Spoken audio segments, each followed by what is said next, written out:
Hello, this is JP Hrisoulas, the Cranky Old Bastard, with the next video series on my bladesmithing, knife making, custom knife making series on my YouTube channel here on in the wilds of the Florida jungle. This project is going to be putting a hilt on this Wootz bladed Kindjhal. As this is the largest piece of Wootz I've finished so far. It is a, how long is this blade here? It's going to be a 13-inch long blade, plus or minus, and single fuller. It's just some interesting material. I'll get back to that towards the end of the video here.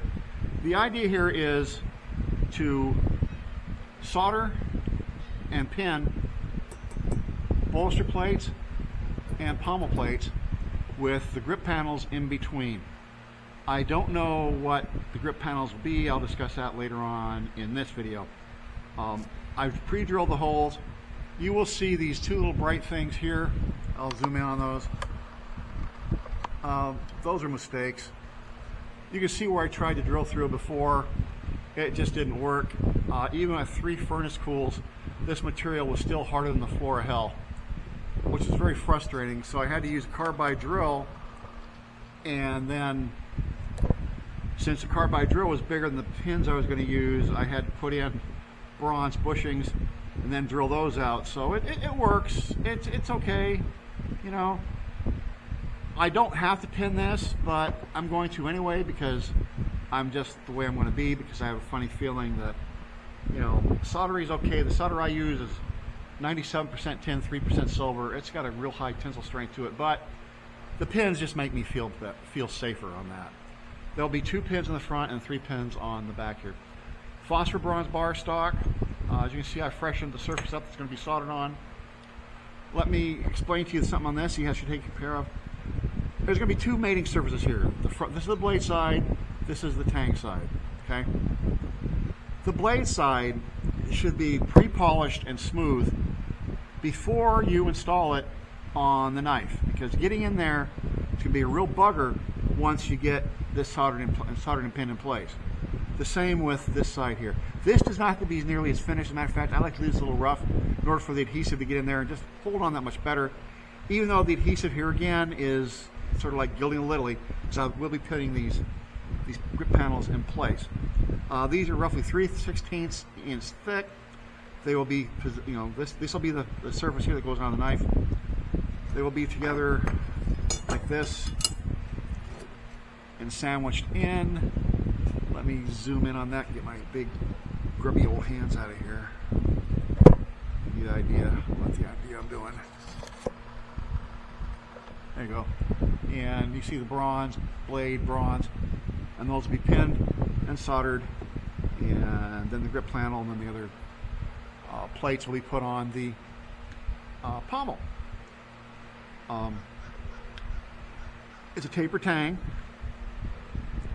It's all tapered.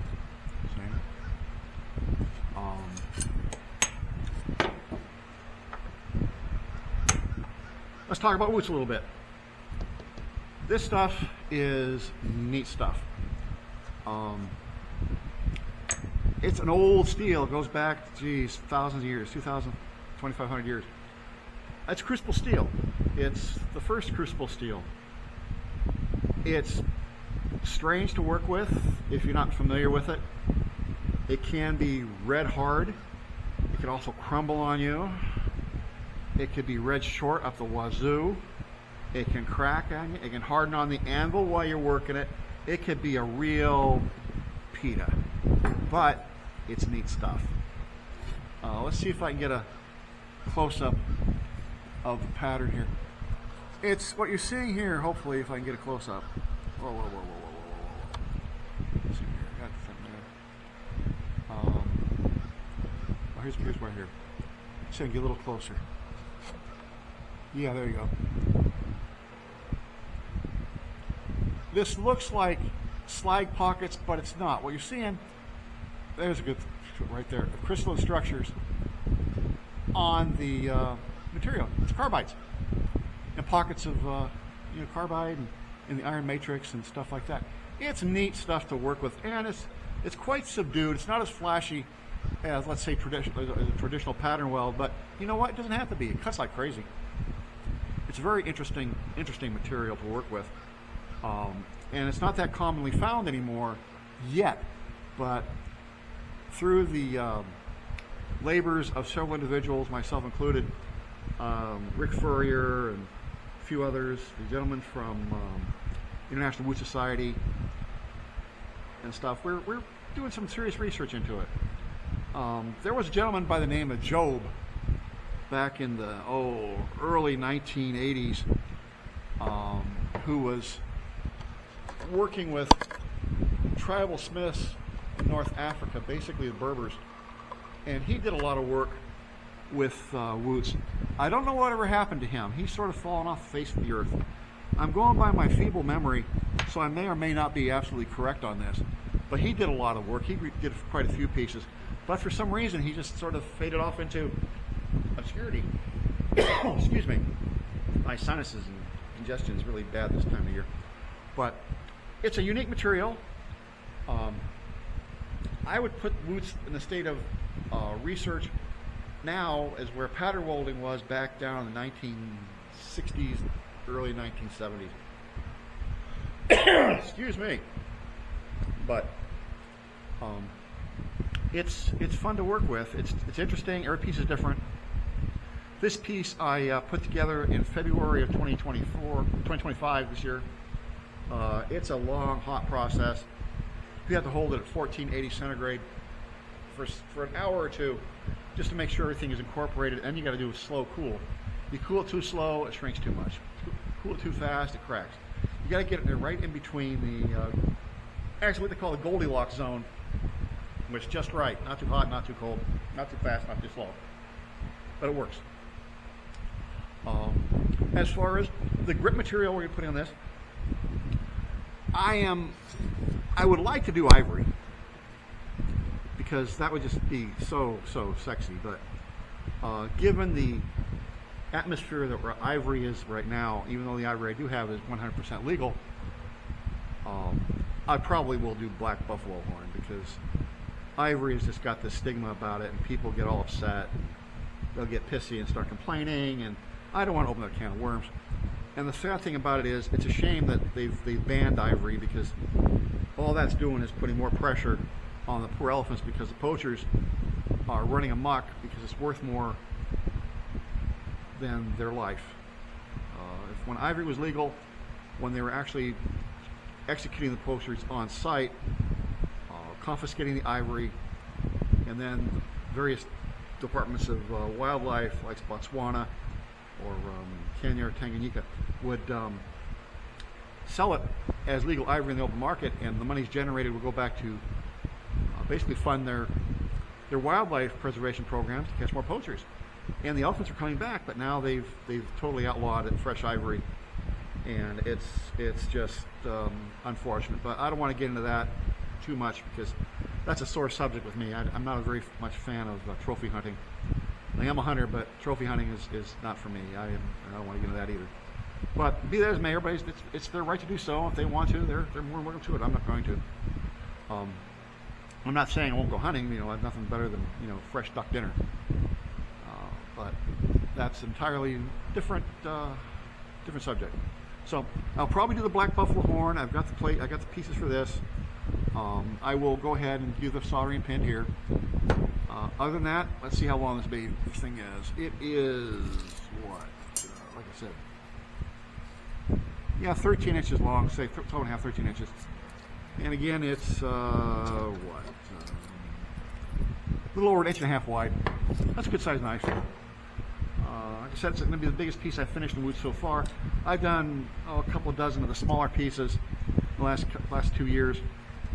It's fun. I do this when I have nothing, better to do, or I just get bored with the other stuff I got to do, and it's relaxing for me, believe it or not. As frustrating as it can be, I find it very relaxing. But other than that, that's the way it is.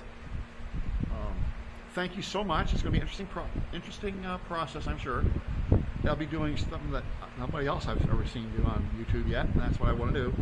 I might not be the biggest, I might not be the best, I might not be the most eloquent or the most well-equipped, but I'm showing you how I do it. Everybody works differently. You have to find your own way to go with flow. The techniques I use, I've developed over the years. Some I've come up with, some I stole. I'm not the least bit shy about stealing somebody else's technique. Their work's better than mine. And I tell people that right off the bat, you know, I didn't come up with this. And I'm more than happy to show anybody that's serious about doing this how to do it, if I think you're safe.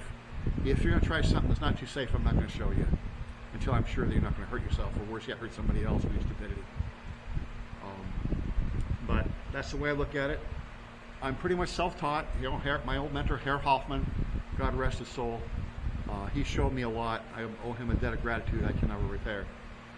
But I hope when he's looking down, wherever he's at, he's looking down, just shaking his head, going, yeah, yeah, good, good, good.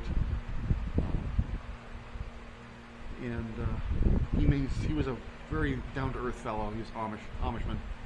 His wife, Frau Hoffman, was a fantastic lady. Had to be for being married to old Herr Hoffman there, Joachim Hoffman. He was a good man. It's a good life, the Amish. But other than that, thank you so much for watching this video. If you haven't already done so, please subscribe. Please hit the like button. I'd appreciate that. Please don't mind my rambling. Like I said, I've been crashed my computer being down and everything else. So hopefully I'm back. I'll get my material, my text and data off that here shortly. Thank you so much. Have a pleasant evening. Look for the next steps, which will be in the next 24 to 36 hours. Thank you so much. May the wise Lord bless and keep you all. Have a pleasant evening.